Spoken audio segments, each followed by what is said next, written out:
ஆண்டவராகிய இயேசு கிறிஸ்துவின் நாமத்தில் காலை வாழ்த்துக்கள். இன்றைய மன்னா, இப்படி இஸ்ரவேல் புத்திரர் கர்த்தரின் பார்வைக்கு பொல்லாப்பானதை செய்து தங்கள் தேவனாகிய கர்த்தரை மறந்து பாகால்களையும் தோப்பு விக்கிரங்களையும் சேவித்தார்கள். நியாயாதிபதிகள் 3:7. இந்த இஸ்ரவேல் ஜனங்களை போல ஒரு நன்றி கெட்ட ஜனங்கள் யாருமே இருக்க மாட்டாங்கன்னு தான் சொல்லலாம். நமக்கே இப்படி இருக்கும்போது ஆண்டவருக்கு எப்படி இருக்கும்? எவ்வளவோ நன்மைகளை பெற்றுக்கொண்டார், எத்தனை நன்மைகள். ஆனால் கொஞ்ச நாள் தான் ஆண்டவரை சேவிப்பேன்னு சொல்லுவாங்க.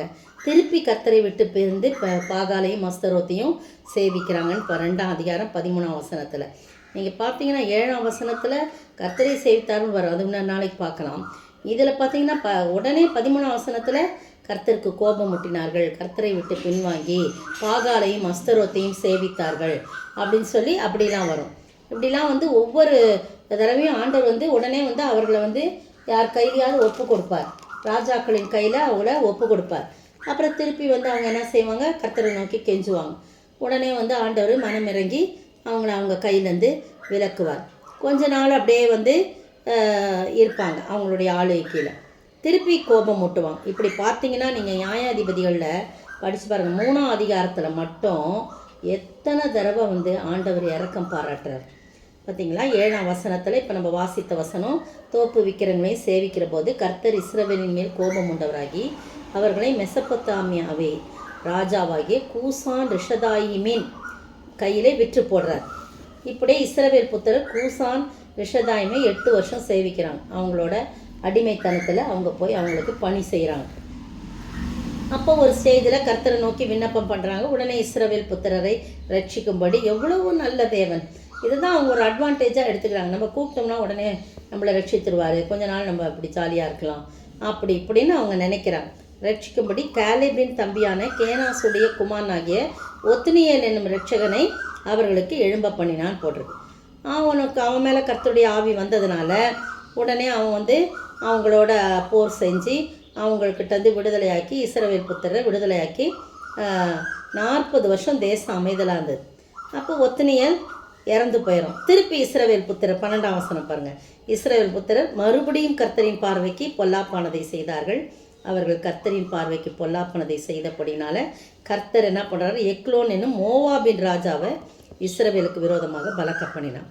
இப்போ மோவாப் கீழே என்ன பண்ணிட்டாங்க, அடிமைத்தான் அவங்கள சேவிக்கிறாங்க. ஆனால் 14ஆம் வசனம் சொல்லுது, இப்படி இஸ்ரவேல் புத்திரர் எக்லோன் என்னும் மோவாபின் ராஜாவை 18 வருஷம் அடிமைகளாய் சேவித்து கொண்டிருக்கிறாங்க. பார்த்தீங்களா? அப்போ திருப்பி இஸ்ரவேல் புத்திரர் கர்த்தரை நோக்கி கூப்பிட, விளையாட்டு விவகாரம் மாதிரி இந்த இஸ்ரவேல் ஜனங்கள் ஆண்டவர்கிட்ட விளையாடிக்கிட்டு இருக்கிறாங்க.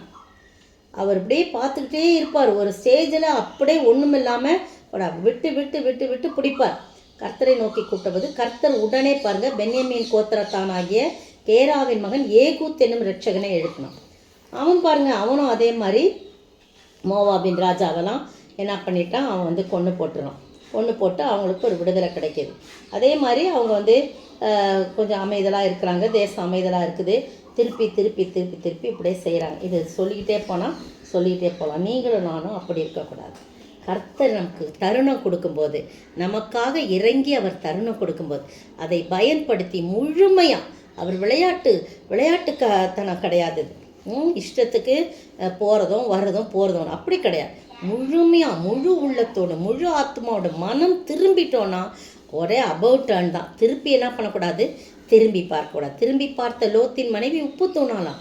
ஆண்டவர் நமக்கு தருணம் கொடுத்துக்கிட்டே இருக்கார். ஐயோ என் பிள்ளை பாவம், ஏதோ தப்பு பண்ணிடுச்சு ஏதோ கேட்குது அப்படின்னு சொல்லிட்டு இரக்கம் பாராட்டிக்கிட்டே இருக்கிறார்.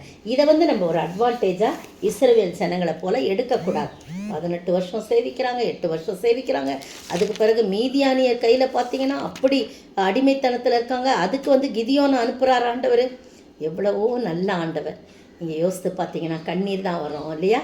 இஸ்ரவேல் ஜனங்கள் வணங்கா கழுத்துள்ள ஜனங்கள், முரட்டாட்டமுள்ள ஜனங்கள், வைராக்கியமாய் அதையும் இதையும் நம் தேவனை போல ரட்சிக்கத்தக்க தேவன் ஒருவரும் இல்லை என்று அறிந்திருந்தும் அவர்கள் பாகால்களையும் அஸ்தரோத்தையும் அதையும் இதையும் வணங்கினார். நீங்களும் நானும் அந்த விதமான தேவ கோபாக்கினைக்கு ஆளாகாதபடி கர்த்தருடைய கரத்தில் நாம் விழுந்து கர்த்தருடைய கரத்தின் கீழ் அடங்கி இருந்து ஏற்ற சமயத்தில் நம்மை உயர்த்தும்படி கர்த்தருடைய கரத்தில் அடங்கி இருந்து அவருக்காக வாழ்ந்து அவருக்கு கீழ்ப்படிந்து முழு உள்ளத்தோடும் முழு ஆத்மாவோடும் அவரையே சேவிக்கும்போது கர்த்தர் நம்மை ஆசீர்வதிப்பார்.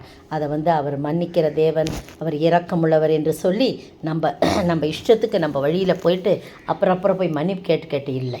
கர்த்தர் இரக்கமுள்ளவர் தான், அவர் மனதுருக்கம் உள்ளவர் தான். ஆனால் அதே நேரத்தில் அவர் சிட்சிக்கிறவராக இருக்கிறார், பட்சிக்கிற அக்னியாக இருக்கிறார், சிட்சிக்கிற தேவனாக இருக்கிறார். அதை மட்டும் நாம் மறந்து போகக்கூடாது. இந்த அருமையான காலை வேளையில் நீங்களும் நானும் கர்த்தரிடத்தில் திரும்புவோமா? கர்த்தரையே சேவித்து வாழ ஆண்டவர் தாமே கிருபை செய்வாராக. ஆமென். கர்த்தரையே சேவிப்பேன், உம்மையே சேவிப்பேன், கர்த்தரையே சேவிப்பேன், நான் உம்மையே சேவிப்பேனே. பின்வாங்க மாட்டேன் நான், என்றுமே நான் பின்வாங்க மாட்டேன், பின்னோக்கி பார்க்க மாட்டேன், நான் பின்னோக்கி பார்க்க மாட்டேன். கர்த்தரையே சேவிப்பேன், உம்மையே சேவிப்பேன், என் கர்த்தரையே சேவிப்பேன், என் தேவனையே சேவிப்பேன். ஹல்லேலூயா. ஸ்தோத்திரம் ஆண்டவரே, துதிக்கிற ராஜா, உமையே நான் சேவிப்பேன் ஆண்டவரே, முழு உள்ளத்தோடு சேவிப்பேன் ஆண்டவரே. தகப்பனே, பின்வாங்க மாட்டேன், பின்னோக்கி பார்க்க மாட்டேன் ஆண்டவரே. அப்பா தகப்பனே, உமையே நான் சேவித்து முழு மனதோடு உம்முக்கு கீழ்ப்படிந்து உம்முடைய கரத்தின் கீழ் அடங்கி இருக்க உதவி செய்யுங்க. இயேசுவின் நாமத்தில் ஜெபிக்கிறேன் பிதாவே, ஆமென். நேற்றைய பதில்: பேதுரு பேசிக்கொண்டிருக்கையில் வசனத்தை கேட்டவர்கள் யாவர் மேலும் பரிசுத்த ஆவியானவர் இறங்கினார். அவர்கள் பல பாஷைகளை பேசினார்கள், தேவனை புகழ்ந்தார்கள். அப்போஸ்தலர் 10 வசனம் 44-45.